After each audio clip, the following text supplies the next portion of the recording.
जय Hind. Hello everyone. तो जैसे कि आप यहाँ पर देख पा रहे हैं कि exam faster 12th geography part 4 में आपका बहुत बहुत स्वागत है। इसमें जो है हम लोग चैप्टर मानव विकास के बारे में पढ़ेंगे। तो आइए इसका पहला क्वेश्चन देखा जाए। देखिए सबसे पहला क्वेश्चन क्या है कि क्वेश्चन है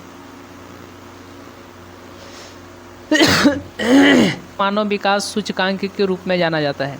किसे जाना जाता है? चलिए क्वेश्चन नंबर पहला है कि निम्न में से किसे मानव विकास सूचकांक के रूप में जो है जाना जाता है। चलिए क्वेश्चन नंबर पहला का सही जवाब कौन सा होगा? निम्न में से किसे मानव विकास सूचकांक के रूप में जाना जाता है? तो याद रखिएगा उपरोक्त सभी, दीर्घ जीविता को भी, ज्ञान आधार को भी, उच्च जीवन स्तर को भी।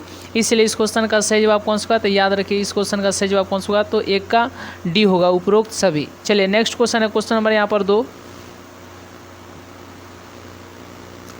चलिए नेक्स्ट क्वेश्चन है क्वेश्चन नंबर 2 कि निम्न में से कौन मानव विकास का सामाजिक सूचक है? निम्न में से कौन मानव विकास का सामाजिक सूचक है? चलिए क्वेश्चन नंबर 2 का सही जवाब कौन सा होगा? निम्न में से कौन मानव विकास का सामाजिक सूचक है? चलिए क्वेश्चन नंबर 2 का सही जवाब कौन सा होगा? तो याद रखिएगा इसका सही जवाब ऑप्शन नंबर बी होगा, साक्षरता होगा। क्या होगा? साक्षरता, 2 का बी। चलिए नेक्स्ट क्वेश्चन है क्वेश्चन नंबर 3 का सही जवाब कौन सा होगा? चलिए नेक्स्ट क्वेश्चन है क्वेश्चन नंबर 3 का सही जवाब कौन सा होगा? निम्नलिखित में से भारत के किस राज्य में मानव विकास सूचकांक निम्नतम है? चलिए क्वेश्चन नंबर 3 का सही जवाब कौन सा होगा? निम्नलिखित में से भारत के किस राज्य में मानव विकास सूचकांक जो है निम्नतम है? चलिए क्वेश्चन नंबर 3 का सही जवाब कौन सा होगा? तो याद रखिएगा इसका सही जवाब ऑप्शन नंबर बी होगा, ऑप्शन नंबर सी होगा, बिहार। ठीक है, निम्नलिखित में से भारत के किस राज्य में मानव विकास सूचकांक निम्नतम है? तो याद रखिएगा बिहार में, 3 का सी होगा। चलिए नेक्स्ट क्वेश्चन है क्वेश्चन नंबर 4 का सही जवाब कौन सा होगा? चलिए क्वेश्चन नंबर 4 का सही जवाब कौन सा? निम्नलिखित में से मानव विकास चलिए निम्नलिखित में से कौन मानव विकास के स्तंभ जो है यह घटक है? चलिए क्वेश्चन नंबर 4 का सही जवाब कौन सा होगा? चलिए क्वेश्चन नंबर 4 का सही जवाब कौन सा होगा? तो याद रखिएगा इसका सही जवाब होगा तो समता भी है, सतत पोषणीयता भी है, उत्पादकता भी है। इसलिए इस क्वेश्चन का सही जवाब कौन सा होगा? तो याद रखिएगा इसका सही जवाब ऑप्शन नंबर डी होगा, उपरोक्त सभी 4 का डी।